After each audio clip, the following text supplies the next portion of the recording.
rope slipped from his fingers, and he groped in the darkness until he found it again. He shook himself violently, trying to rid himself of the voices as a dog would a coatful of water. The boat rocked wildly, and for a moment he thought he might pitch over the gunwale into the depths of the lake, but his hand closed on the oarlock at the last moment, and he steadied himself. Still trying to shut out the screaming voices, he worked faster, fumbling with the rope, twisting it first one way, then another. Then at last he was done, and he yanked the last knot so tight he heard himself gasp.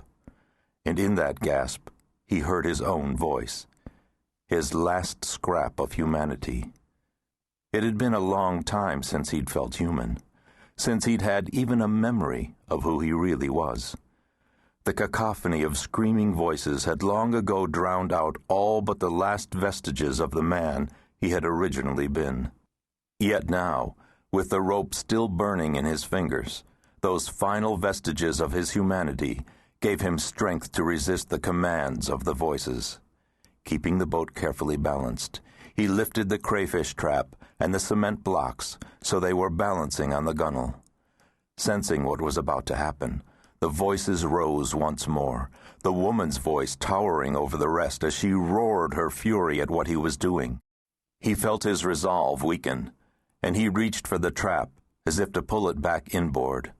Then, in the instant before his fingers closed on the trap's mesh, he found one last scrap of strength. "You will not win," he breathed, and with a quick shove, tipped the trap and the blocks into the water. The rope followed the blocks overboard, its coils racing into the depths, and he felt his entire body throbbing to the pounding of his heart.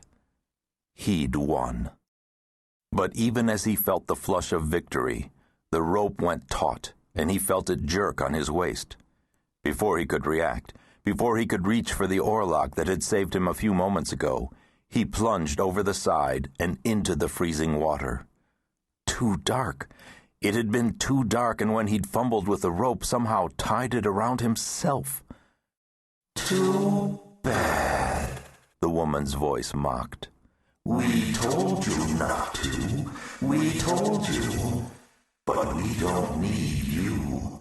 There are others. There will always be others." Others? Had he not stopped it all? Had he not stopped them forever? He began tearing at the rope that was bound around his waist, his cold fingers clawing at the wet hemp, but he couldn't find even the knots, let alone untie himself. He was going down too far, and far too fast. Pressure was building in his ears, a pressure that exploded into a piercing pain, as if an ice pick had been plunged into his head. He gasped and choked as the dark, cold lake water rushed into his throat. And now the woman was laughing. Then, just when he thought it was too late, at the instant when he would have plunged irrevocably into the darkness, he thought he felt the coils around his waist begin to loosen. Chapter 1. The hands on the classroom clock were crawling far too slowly toward the weekend. Eric Brewster fidgeted in his seat as Mr. Smallwood reiterated the English assignment, but Eric wasn't paying much attention. Everybody in class, everybody in school, had spring fever, including the teacher, and Eric was certain that nobody intended to do much homework, any more than Mr. Smallwood expected it would get done. Not tonight, not this weekend, not next week, which was the last week of school before summer vacation. When the bell rang, Eric was out of his seat, out the door, dodging fast-moving bodies as he made his way to his locker to dump his books.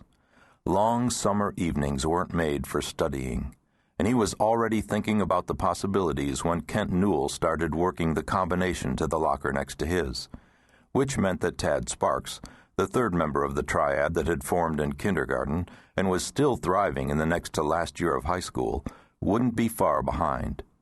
When any two of them were together, the third was sure to be close by. Except in summer, when the Newells and the Sparkses headed for rented summer houses in Wisconsin, while the Brewsters sweated it out in Evanston, just barely north of